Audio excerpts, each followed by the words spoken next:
महाविकास आघाडीमध्ये महाविकास आघाडीबरोबर राष्ट्रवादी काँग्रेस, शिवसेना आणि काँग्रेस हे 3 पक्षाबरोबर अनेक पक्ष आहेत, त्या घटक पक्ष आहेत. त्या घटक पक्षामधून किंवा महाविकास आघाडीमधून किंवा आमचे नेते प्रत्येक पक्षाचे जो आदेश देतील त्या आदेशाचं पालन आम्ही करणार. त्या महाविकास आघाडीतला कुठलाही उमेदवार असो, XYZ A पासून तर Z पर्यंतचा कुठलाही उमेदवार असेल त्याचं प्रामाणिकपणे आम्ही सर्व मंडळी काम करतो. आणि जर दुसऱ्या पक्षातून एखादा उमेदवार तुमच्या आयात झाला, आम्ही प्रश्न आहे का पहिल्यांदा, दुसऱ्या पक्षातून एखादा उमेदवार आला, महाविकास आघाडीची उमेदवारी त्याला विधानसभेची जर मिळाली तर सगळेजण त्या तिन्ही पक्ष म्हणजे सर्व पक्ष त्यांचं काम करणार.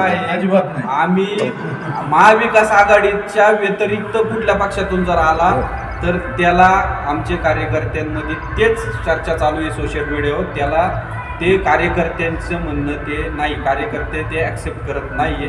हा संदेश आम्ही देणार. महाविकास पक्षामधून ज्याला कोणाला उमेदवारीसाठी पक्ष बदल होणार असेल किंवा काय होणार असेल, आमचे नेते मंडळी जो निर्णय घेते तो मान्य आहे आम्हाला. नाही तरी प्रश्न तोच राहिला की तुमचे कार्यकर्ते मान्य करणार नाही, पण जर नेत्यांनी तुम्हाला बाहेरचा उमेदवार दिला तर तुम्ही त्यांचं काम करणार का? हे बघा, आम्ही त्यांना बघा आमचं म्हणणं काय आहे, आम्ही आमच्या भावना त्यांना कळवणार. आम्ही काम करणार नाही, आम्ही चुकीचं काम करणार नाही, पण काम नाही करणार. अर्धा मिनिट मी बोलू का? बोला परागजी, परवा आपण महाविकास आघाडीची संयुक्त पत्रकार परिषद ऐकली असेल, पाहिली असेल. त्यात देखील आपल्यासारखा पत्रकारांनी आदरणीय उद्धवजी असतील, काँग्रेसचे नेते असतील किंवा पवार साहेब असतील यांना स्पष्टपणाने हा प्रश्न विचारला होता.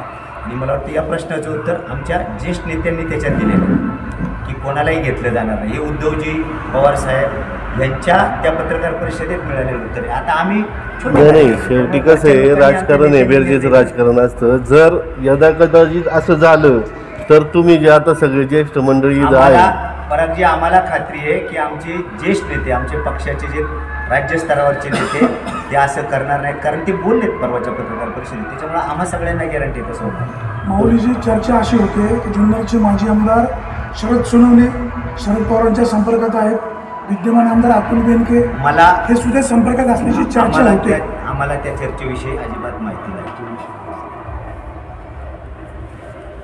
नेतृत्वाने कोणाला इन्कमिंग करून उमेदवारी दिली त्याची भूमिका काय?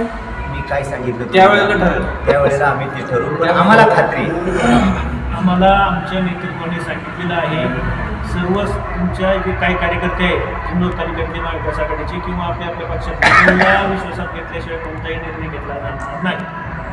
त्याच्यामुळं प्रश्नच येत नाही. जर समोरासमोर जर साहेबांनी नेतृत्वाने आम्हाला सांगितलं असं आहे आपल्याला ह्या गोष्टीसाठी करायचं, तर गोष्टी कराव्या लागतील. परंतु त्यांनी सांगितलं आहे का तुम्हाला विश्वासात घेतल्याशिवाय कोणताही निर्णय घेतला जाणार नाही.